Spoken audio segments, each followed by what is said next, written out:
911, ask for the emergency. Yes. My son just called me, and he told me he's North Carolina. He killed his baby, and he's in the house. Essa aqui é uma das histórias mais bizarras e trágicas que eu já contei por aqui. Quem me segue aqui no canal já viu diversas histórias de true crime, onde o elemento passional foi devastador. Parece até que mais crimes são cometidos por amor do que por ódio, não é? Claro que o amor no sentido deturpado completo. Um tipo de estranho amor egoísta e inconsequente. Steven Pladl, um americano de 42 anos, antes de tirar a própria vida, matou friamente um bebê que era seu filho e seu neto ao mesmo tempo. Também assassinou a mãe da criança, sua filha biológica e esposa e o pai adotivo dela. Uma história pesadíssima, complexa, que será apresentada aqui em detalhes no episódio de hoje. Se você gosta de conhecer casos reais com muitos detalhes, eu já te convido a se inscrever e acompanhar o canal. Toda semana rolam vários episódios como esse aqui. E se você puder, se torne membro do canal, você me ajuda muito nas produções. Se não puder nesse momento, tá tudo certo, só deixar um like, um comentário e nem que seja um emoji, combinados? Olha só, esse caso aqui tem seu ponto final, digamos, em abril de 2018. Foi nesse dia que um verdadeiro massacre terminou essa história bizarra, mas para nós entendermos tudo em detalhes, a gente precisa entender as origens, né? Então vamos voltar uns 20 anos no tempo. Recados dados, vamos aos fatos.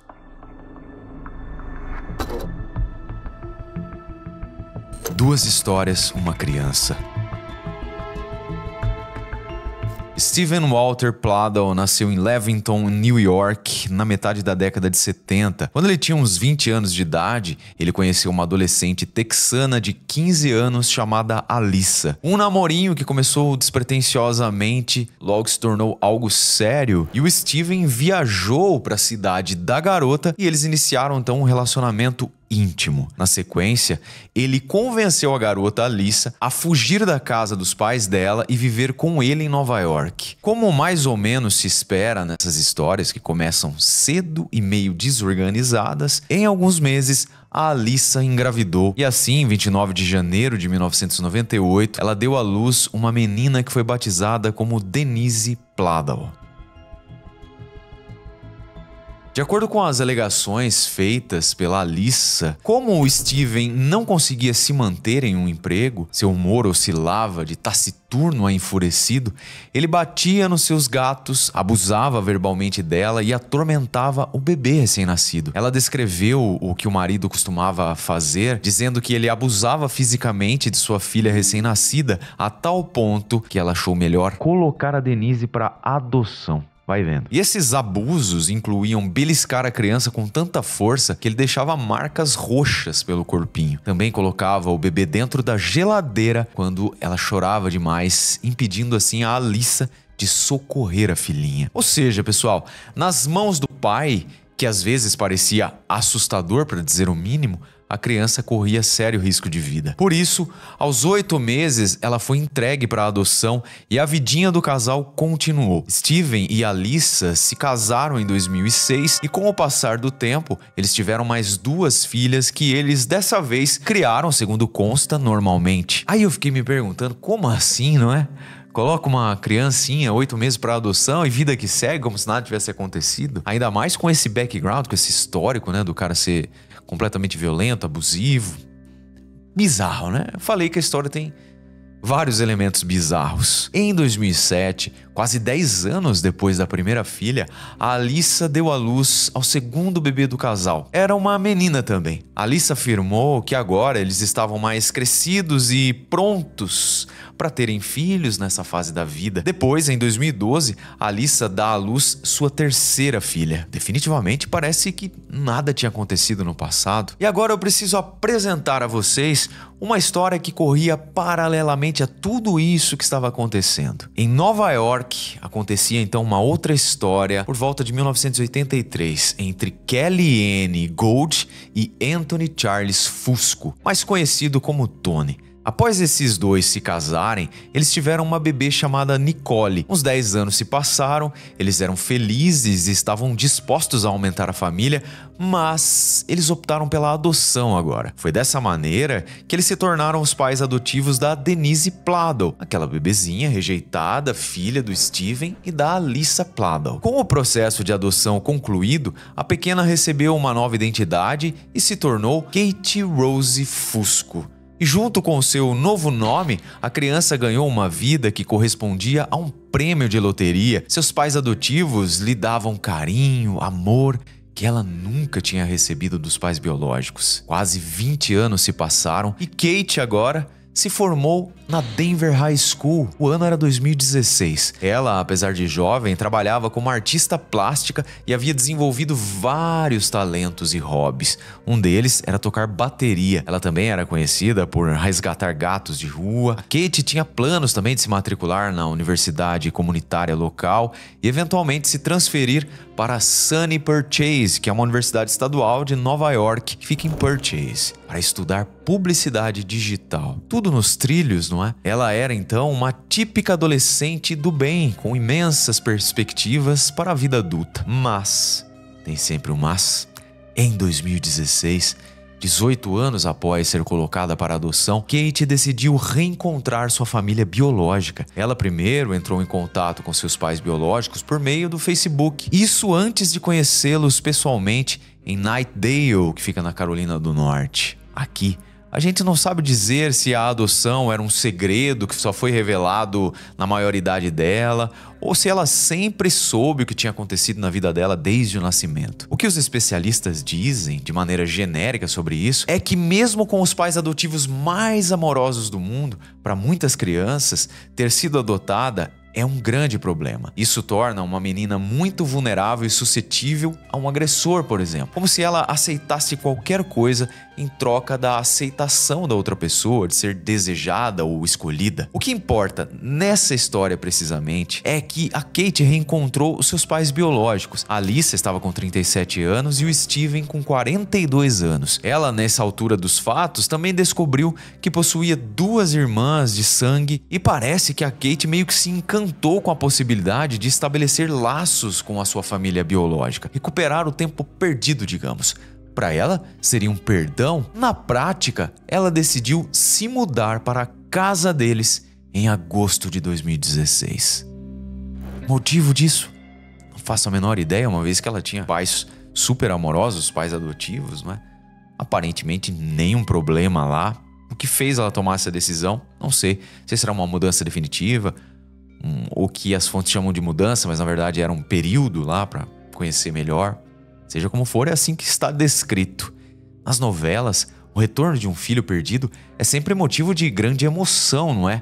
Mas nem sempre alegria. Nós já vimos sentimentos de inveja e disputas acontecerem com essas reviravoltas. Aqui, foi feito desse jeito. Apenas 3 meses depois da mudança de Kate, a sua mãe biológica, Alyssa, saiu de casa, encerrando definitivamente o casamento com Steven em novembro de 2016, quando ela pediu a separação. A mulher declarou que já estava farta do comportamento do marido. Contudo, a presença da filha primogênita não ajudou muito na dinâmica familiar. Supostamente, o casal não dormia mais no mesmo quarto e quando a filha Kate se mudou para o imóvel, o Steven rapidamente ficou muito próximo da filha, dormindo todas as noites no chão do quarto dela. O homem alegava sobre isso que eles conversavam até pegar no sono para recuperar o tempo perdido, já que eles, pai e filha, eram 2 completos estranhos. Pois é, aqui já começa a ficar esquisita a história, vocês não acham? Comenta aqui pra mim. O incesto.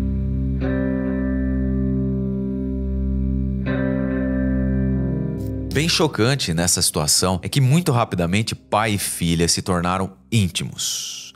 Não íntimos no sentido bom aí não, tá? De estreitar laços de pai e filha. Eles começaram a se relacionar sexualmente. Nessa história não aparece em nenhum momento a palavra abuso nem violação. Sempre se falou em relacionamento consensual, permitido. As outras filhas do Steven permaneciam na casa após a separação da mãe e foram informadas pelo pai que deveriam, a partir daquele momento, tratar a irmã mais velha como madrasta delas. Vai vendo. como será que ficou a cabecinha dessas meninas, não é? Uma bizarrice sem tamanho. Tipo, uma irmã mais velha surge do nada, a mãe vai embora, se separa do pai e o pai anuncia que vai se casar com a irmã mais velha. Uma situação de usurpação total, né? Pelo menos eu acredito que é o que passou na cabeça das irmãzinhas. Tudo isso no prazo de 90 dias. Claro que faltava mais um elemento nessa equação bizarra para complicar um pouco mais ainda a vida de todos. Esse elemento seria uma gestação. E ela veio em seguida. Existem pequenas variações no relato, pois alguns dizem que a Alyssa descobriu o caso do marido com a própria filha quando ela encontrou e leu o diário da sua filha do meio, uma menina que tinha por volta de 10 ou 11 anos de idade. Nas palavras escritas por essa criança estava a confirmação das suspeitas da mãe, ou seja, do incesto e da gravidez da Kate. As pequenas ficaram expostas às safadezas do pai porque elas viviam dentro da mesma casa, viviam no esquema, né, de guarda compartilhada e moravam tanto com a mãe quanto com o pai e a irmã, madrasta, mulher do pai, filha do pai. Assim, quando Alyssa confrontou o marido Steven sobre o relacionamento incestuoso deles, ele admitiu que era verdade. Também logo decidiu ir embora com a Kate e se casar com ela. Isso foi em maio de 2017, com a garota já gestante do filho do Steven. Alguns meses depois, em 20 de julho de 2017, eles se casaram mesmo, alegando falsamente que não eram parentes. Lembrando que o sujeito ainda estava casado com a mãe da pessoa que ele estava querendo casar naquele momento. E a garota era solteira, obviamente, e tinha documentos com seu nome de adoção. Oficialmente, então, sem parentesco, né, com o pai biológico. Aparentemente, eles eram apenas um homem com seus 40 e poucos anos se casando com uma jovem grávida, registrando a união deles. A cerimônia de casamento foi completa, com convidados que incluíam os pais do Steven e os pais adotivos da Kate, que disseram mais tarde que não havia nada que eles pudessem fazer, exceto apoiar a Kate. Logo mais, em setembro do mesmo ano, o casal recém-casado deu as boas-vindas ao filho, Bennett Kieron Pladl. Aqui estão, para ninguém duvidar, as fotos do dia do casamento do pai e filha, ela grávida. Quem, na verdade, denunciou o absurdo disso tudo foi a Alyssa, a mãe biológica, que contou às autoridades sobre o relacionamento ilegal e imoral dos noivos. Esse problema, para dizer o mínimo, levou meses mais tarde à prisão de Steven e Kate, acusados de incesto, isso em janeiro de 2018. O que vimos é que, após ser preso, o Steven pagou uma fiança de uns $500 mil e logo ele foi libertado. Nós não sabemos nada da profissão dele, de qualquer maneira, $500 mil é uma baita grana, não é? Um valor muito elevado para um pedido de fiança. Como ele pagou? Não sei. O advogado do Steven, que o representou durante o período das acusações, explicou que após a soltura dos dois, a decisão do juiz era que Steven não deveria mais voltar a se comunicar com a Kate. Ela, que ao sair da prisão estava novamente vivendo com seus pais adotivos em Nova York. E o bebê, o Bennett, ficou sob a guarda da avó paterna, ou seja, a mãe do Steven. Avó e bisavó ao mesmo tempo. Ou seja, toda a família foi impactada, implicada nessa sujeira toda, né? Com esse romance aí totalmente sem noção e sem limites. Mas o gatilho para o final trágico desse relacionamento foi uma conversa que a Kate e o Steven tiveram por telefone no dia 10 de abril de 2018, como alguns familiares se recordam. Vejam, quando ela falou ao pai biológico e marido que ela não poderia mais continuar aquele relacionamento. O Steven, obviamente, não aceitou de forma civilizada, de boa,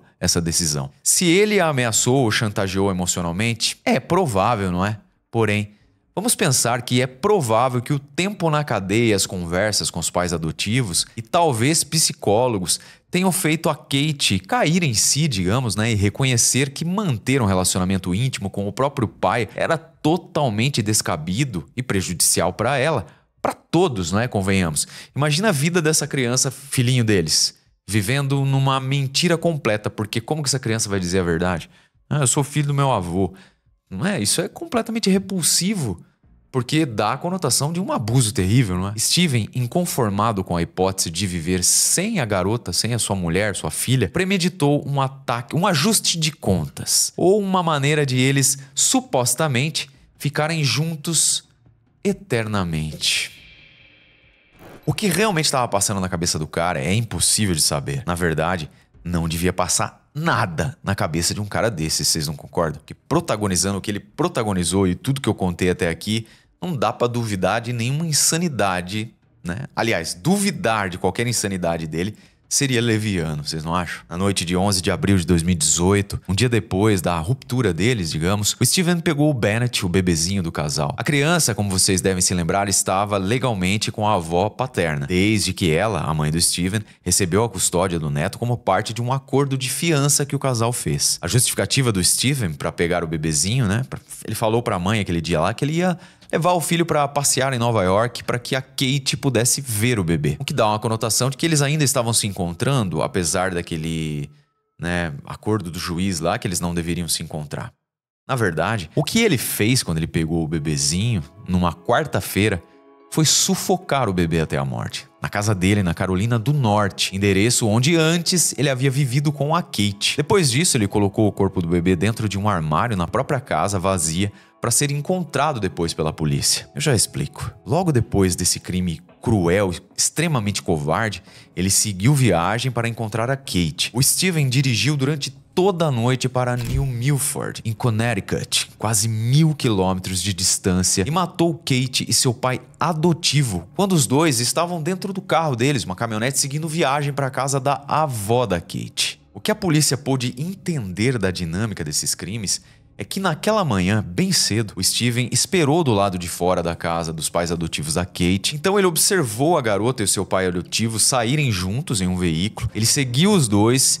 Enquanto dirigiam, o Steven finalmente emboscou o veículo do pai adotivo da Kate no sinal ali de um cruzamento, onde então ele parou e disparou várias vezes com um rifle em direção a Kate, que estava com 20 anos, e o Anthony Fusco, que tinha 56 anos, matando os dois ali mesmo no local. Na sequência, com a cabeça bem fria, ele ligou para a mãe dele e confessou os 3 assassinatos, do filho Bennett, da filha dele, ou esposa, Kate, e do pai adotivo dela. Existe uma gravação, inclusive, do número de emergência, o 911, onde a mãe do Steven, chorando, explica os acontecimentos e pede uma verificação de bem-estar para o bebê na casa do filho dela. A mulher diz que foi o próprio filho quem mandou que ela ligasse para a polícia e avisasse tudo o que tinha acontecido. Ele disse, inclusive, que tinha deixado o bebezinho morto na casa dele. A casa estaria vazia, o cadáver do bebê estava dentro e a chave da casa estava debaixo de um tapete. 911, after the emergency. Yes.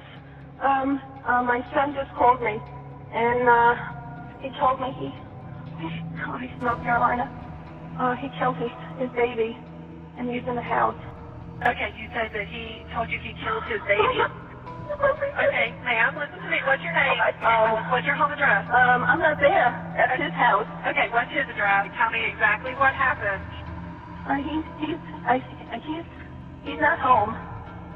His wife broke up with him over the phone yesterday, and he told me she's in New York, and he told me he was on his way. He called me last night and said he's on his way. He's going to bring the baby to her, and then he was coming back. And he said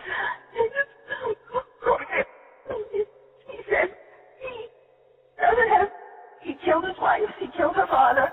I can't even believe this. Ou seja, as autoridades nem precisariam arrombar a porta. Steven também orientou a mãe a não ir à casa procurar pelo Bennett. Era para a mulher deixar tudo com os policiais. O Steven também disse que tinha acabado de matar a Kate e o outro pai dela. Imediatamente a polícia verificou a denúncia e infelizmente era tudo verdade. A criança morta em Knightdale, na Carolina do Norte, a Kate e o Anthony Fusco assassinados em New Milford, em Connecticut, e o Steven Pladl também morto por disparo auto-infligido dentro de uma minivan em Dover, Nova York. Esses crimes, ou seja, as 4 mortes cometidas em 3 estados diferentes, estavam interligados. Esse foi o motivo inicial e eles começaram a aparecer em todos os jornais do país, causando, claro, uma imensa comoção. Isso antes que os policiais e o público pudessem saber dos detalhes que tornariam essa história ainda mais bizarra. Uma das pessoas que na época se manifestou à imprensa em relação aos homicídios foi o Dr. Rick Friedman, advogado do Steven. Naturalmente, ele lamentou muito as vidas perdidas, chamando os crimes do seu cliente de tragédia terrível que ninguém previu. Já comento. Ele ainda completou que acreditava que se os juízes, promotor ou os advogados de defesa tivessem alguma suspeita de que o bebê corria risco, bem como os demais envolvidos, não haveria uma fiança estabelecida para nenhum deles, Steven e Kate. O advogado também se recorda que um mês antes dos crimes, ele tinha conversado com o Steven que parecia bem, na medida do possível, dentro daquele cenário complicado, e que ele era totalmente incapaz de um ato violento ou desesperado. Ou seja, galera, um advogado um pouco inocente, vocês não acham, em relação à vida, não é? Porque um cara que tem desejos sexuais pela própria filha e engravida a filha e tem um filho com ela, ou um neto, parece um homem totalmente movido por paixões egoístas e capaz de qualquer coisa. Ou tem alguém que discorda disso? O chefe de polícia de Knightdale, o Lawrence Capps, também foi entrevistado e disse que todos no departamento estavam com o coração partido pela morte daquela criança e que estavam tentando entender todos os fatores que levaram àquela morte sem sentido. Enfim, né? Os fatores são vários, mas se resumem talvez a um homem com sentimentos completamente mórbidos, um cérebro completamente deformado, não é? Os policiais mencionaram ainda que a sociedade se engana ao pensar que a maior parte dos abusadores são estranhos às vítimas. Nos Estados Unidos, por exemplo, entre 34% e 50% dos casos de abuso sexual infantil envolvem membros da família, adultos que são patologicamente controladores e se sentem donos das crianças, sejam filhos, netos, enfim. Pessoas que convivem com eles. Isso não é só lá nos Estados Unidos, né, galera? Aqui também. Qualquer lugar do mundo. Sempre não, né? Mas a prevalência é de que o abuso acontece às vezes dentro de casa. E acaba sendo acobertado justamente porque não se acredita, imagina, não é? Ou é uma pessoa numa posição, né, de destaque, uma posição ali de controle, né? Eu não vou colocar aqui, né, dar nome aos bois, mas vocês estão entendendo o que eu quero dizer, né? As pessoas ficam acuadas, não, acabam não acreditando. E esses caras vão se proliferando que nem bactérias, não é? Mas, continuando aqui, galera, não se pode esquecer que entre as vítimas, digamos, está também a Kelly Fusco, a mãe adotiva da Kate. Essa mulher amorosa, depois de 18 anos de tranquilidade, viu sua vida dar uma guinada, né? Uma girada de 180 graus, com a saída de casa da filha adotiva, sua reconexão com os pais biológicos e depois essa doideira absurda da paixão, casamento e gravidez da menina. A Kelly deu entrevistas anos depois e falou, né, sobre como foi sobreviver a esse tsunami com o suporte da filha biológica Nicole e também de sua mãe idosa. Sem dúvida alguma, da parte da Alyssa, a mãe biológica e esposa traída pelo Steven e pela Kate, traída pelo marido e pela filha, né, os sentimentos foram similares, não é?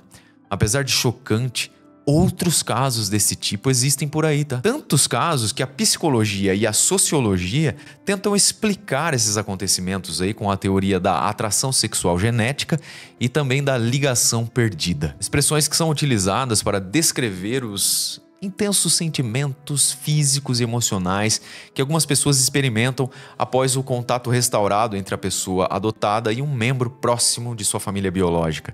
Nesses casos, a atração genética seria um subproduto retardado da ligação perdida dessas pessoas. Ou seja, galera, aí entra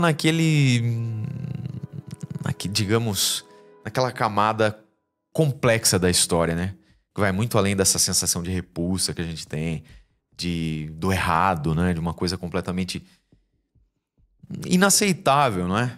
E aí entra as questões psicológicas, psiquiátricas aí para tentar mapear, né, o porquê isso acontece. E essa história, como não podia ser diferente, gerou muitas reportagens e documentários criminais. Também o filme chamado Husband, Father, Killer, The Alyssa Plado Story. Uma obra que apresenta os acontecimentos aí pela ótica da própria Alyssa. E olha, eu me recordo de um episódio com elementos bem parecidos, tá?